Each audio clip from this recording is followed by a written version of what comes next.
Hi, welcome back to our midweek homilies.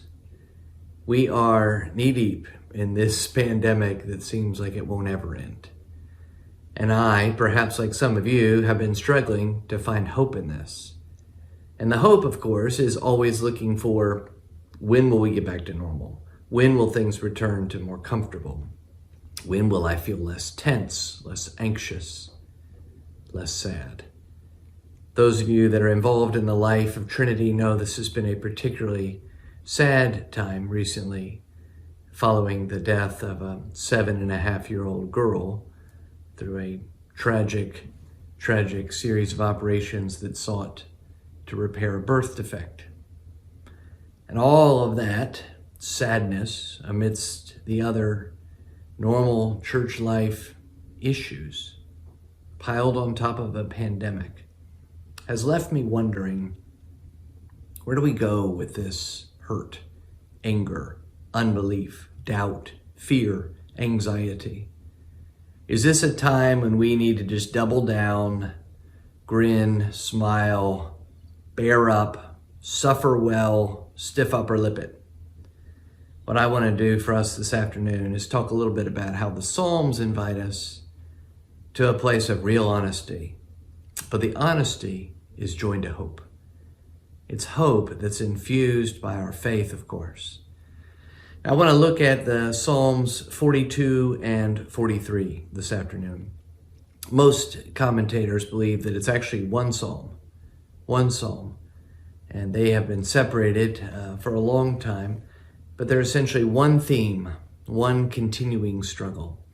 And the question for you, for me today, is when we feel really down, when we can't seem to pull it together, let alone keep it together, how can we worship then? What does worship sound like then? I'm not going to read these Psalms to you, but I'll read from them as we try to explore this together.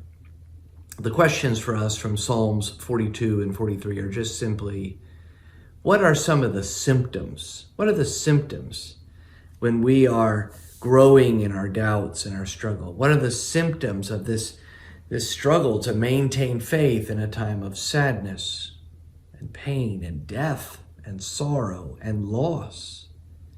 And if those are some of the symptoms we see, what are some of the remedies?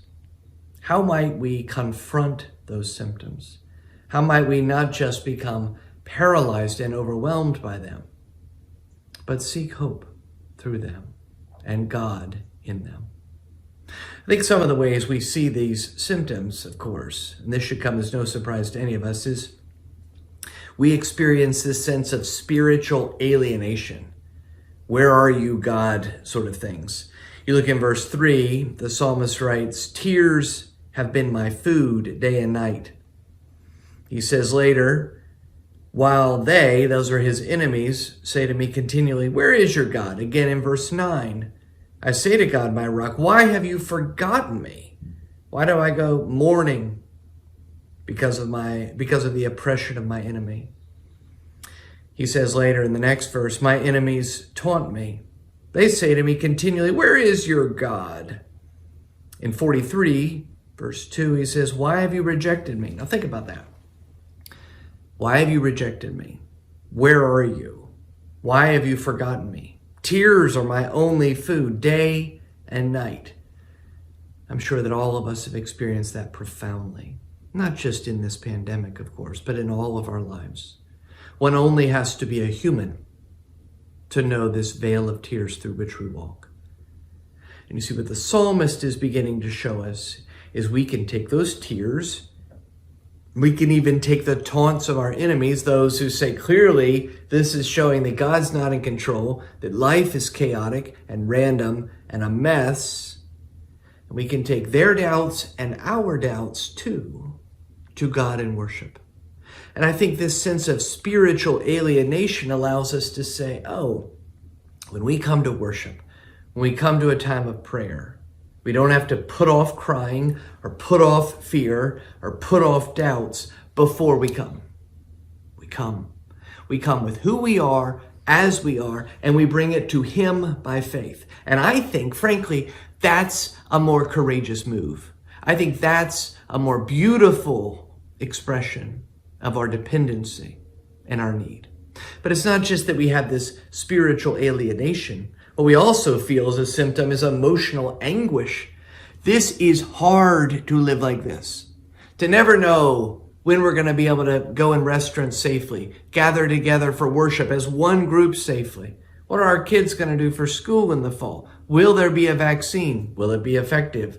Will there be college football? From small things to big things, we're all experiencing these losses, these hurts. And that results, of course, like the psalmist, in emotional anguish. Verse 3, again, my tears have been my food day and night. The refrain in verses 5, 11, and then again in 43:5, why are you cast down, O my soul? Why are you in turmoil within me? My soul's cast down within me, he goes on to say. I remember you from the land of Jordan and Hermon, from Mount Mizar. Deep calls to deep at the roar of your waterfalls. All your breakers and your waves have gone over me. Why are you downcast, O my soul? Why so disconsolate? Why in turmoil within me? He's talking to his soul, even as he's listening to his soul. It's talking to him, fear, anguish. God, you've forgotten me. God, you're no longer here. God, what have I done? And then he talks to it and he says, what's going on? What's going on? It is as if we know a similar sense of homelessness, exile. This is the last view of Israel one would receive as they head east, north and east out of the country. And they were being taken into exile, say, by the Babylonians. The last thing they would see would be this Mount Hermon, this land of Jordan. And he says, when I look at that, and I realize I'm not home and I'm not safe, he expresses that anguish. And again, he expresses it in a Godward direction. He takes this soul anguish, this soul distress, and he says, God, hey, I need help. My child isn't getting better. My parents have been around people that are testing positive. My job doesn't look to return. I'm not sure how I can pay the rent. If I have to try and entertain my kids one more day, I don't know what I'm going to do about these bills or these pressures or these relationships or this loneliness. And it's not just spiritual alienation.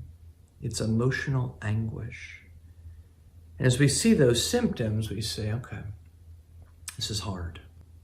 And the Bible does not want us to put lipstick on a pig. It does not want us to say, oh, it's not that bad. There is so much you should be thankful for. Think of how much you have for which we can give thanks. Doesn't do that. Instead, he says, well, this is hard. And this is actually what I'm feeling.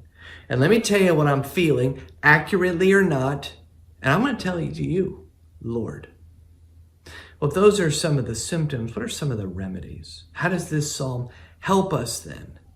Not just push into, not just get honest about, but begin to recover from, begin to confront all these lies and all these emotions that are flooding us, plaguing us internally.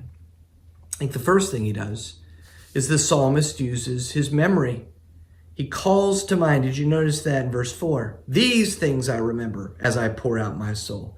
How I would go with the throng and lead them in procession to the house of God, with glad shouts and songs of praise, a multitude keeping festival. Again in verse 6. Oh, my God, my soul is cast down. Therefore I remember you from the land of Jordan and of Hermon, from Mount Mizar. He's saying, listen, no matter what I'm feeling now, here's what I know to be true then. There were times when I apprehended you more clearly, when I saw your presence right with me, when I knew your power within me, when I saw those promises, I felt that power. I knew your goodness in the land of the living. Even if I can't feel it now, it was true then. It's true. It's true. He, through his faith, is making use of his memory, but he's not just making use of his memory, he's reimagining. He's making use of his heart. Notice the language he uses here again, emotional language. Verse 1, as a deer pants for flowing streams, so pants my soul for you, O God. My soul thirsts for God, for the living God. When shall I come and appear before God? Again in chapter 43, verse 4. Then I'll go to the altar of God, to God my exceeding joy, and I'll praise you with the lyre, O God, my God. That's what he does. He uses this simile of a deer panting for water, and he says, you know what? I know that no matter how I try to drown out the noise of all this stress, or numb all the pain of this stress, or pretend that all of this stuff through denial and avoidance and busyness isn't real and hard and painful, I'm not just going to remember. I'm going to look to my truest source of joy. He said, where does true joy come from? Where does your real happiness originate? What's going to make you okay in this time of desperation? It's him. And he thirsts for it. He hungers for it. He says, I've got to have you. He doesn't say, I got to have relief. He doesn't say, I got to have a vaccine. He doesn't say, I got to get my finances back in order. He says, you. You above all are most important to me. And that's really important because it's reprioritizing.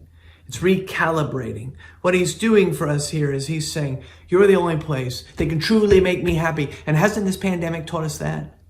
All the things that we thought made us happy before, and they're taken away, or they're threatened, or they're compromised and mitigated. And we're like, so how do I get happy again? How might I find joy again? He's making use of his memory. He's reimagining his source of joy, of contentment, but he takes responsibility. Notice what he doesn't play the victim. Remember, he's honest, but he doesn't go to this martyr place and be like, woe is me, woe is me. Notice what he does. He takes responsibility in 43, verse 5. Why are you cast down, O my soul? Why are you in turmoil?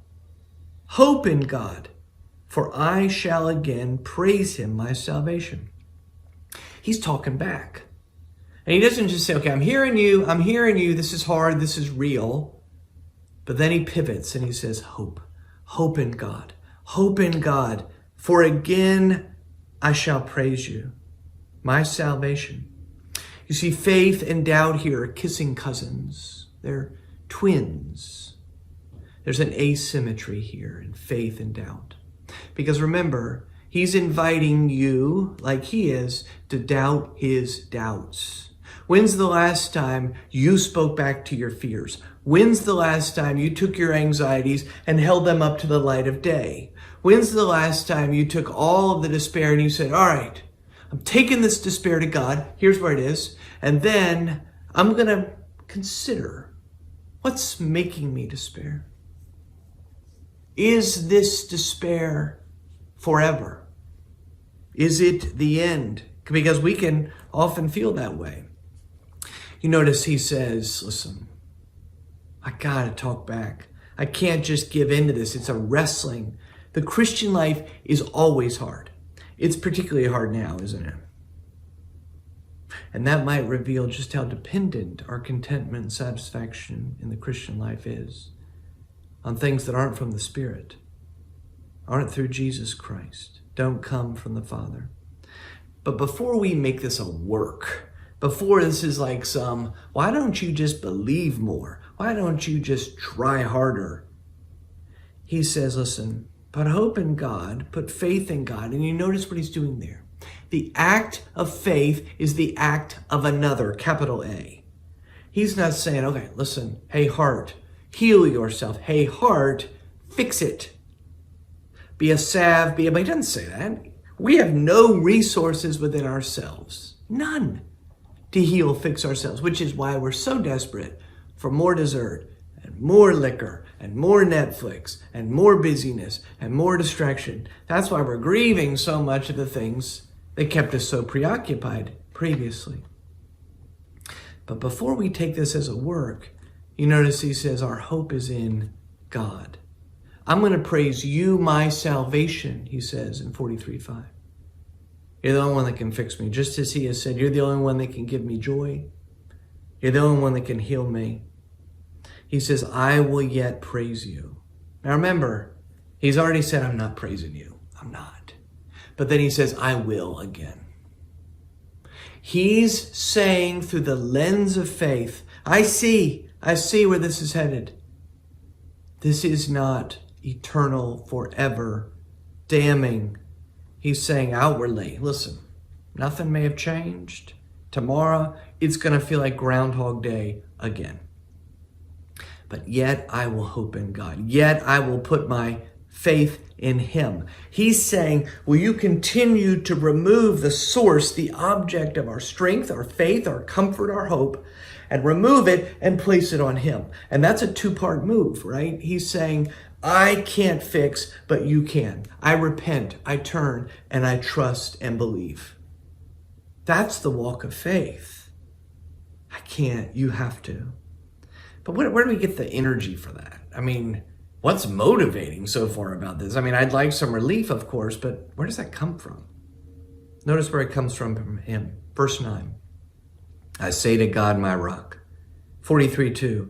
You are the God in whom I take refuge. 43:1. Vindicate me, defend my cause. 43:3. Send out your light and your truth. Let them lead me. Let them bring me to your holy hill and your dwelling. Notice what he's saying. Here's who you are and here's what you do. You're true and you're everlasting. You're a rock. You're my bulwark. You're my strong tower. You're my refuge. He's saying, okay, even when I don't feel it, here's what I know to be true.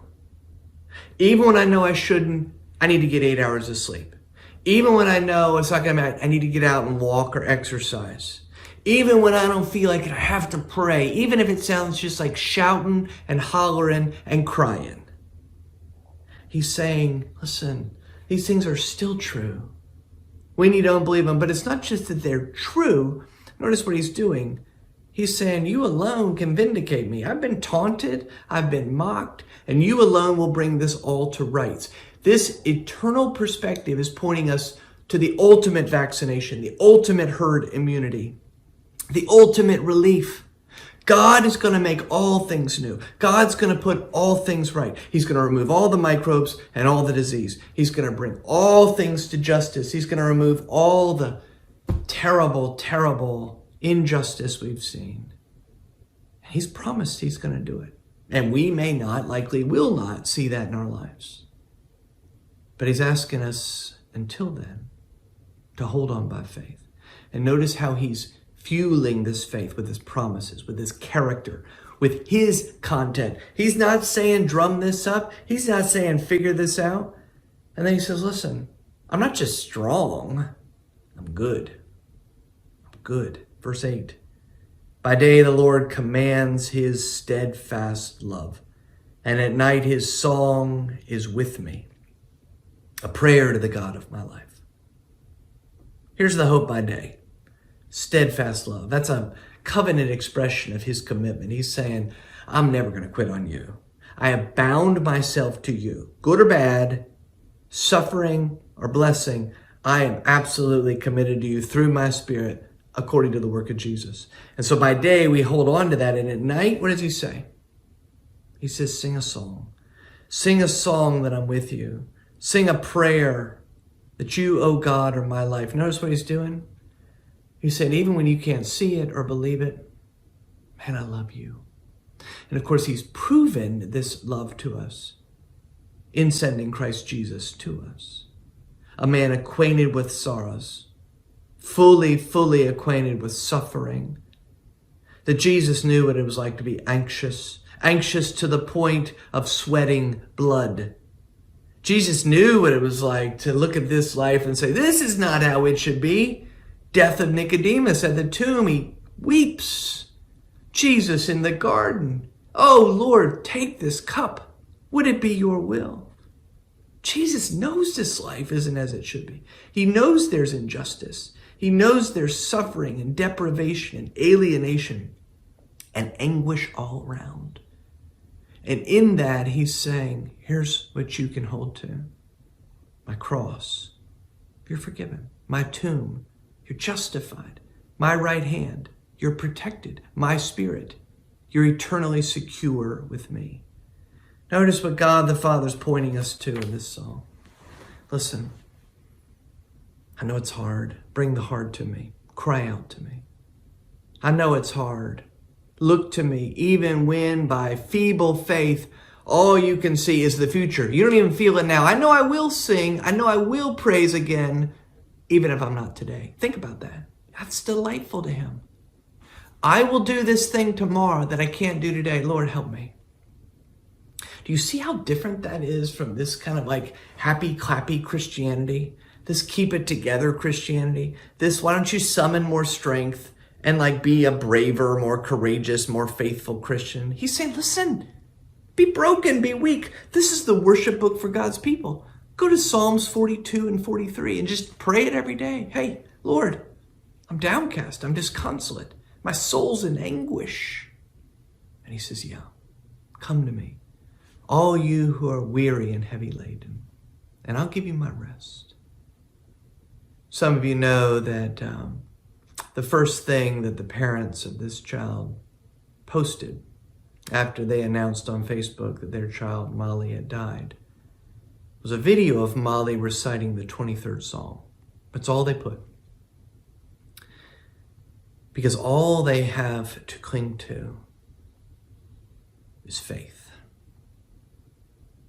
When all else gives way, and all that's most tender and precious and near to us is taken, all we have, all they have, all anyone's ever had is this God and these promises. That 7-year-old reciting, the Lord is my shepherd, I shall not want. And isn't that our cry too? Isn't she leading us? We need faith too. This is hard. This is a really, really hard time. And I'm sorry, I can't see you, be with you. But I want to invite you with the psalmist to know that God is with you, and that God will sustain and strengthen you, and that his power is at work in you, and that more than all of that, he just loves you. And he loves you in your weakness, and he loves you in your doubts. He loves you in your fear, and he loves you in your anxiety. He isn't ever going to stop loving you. That's good news. Thanks for watching.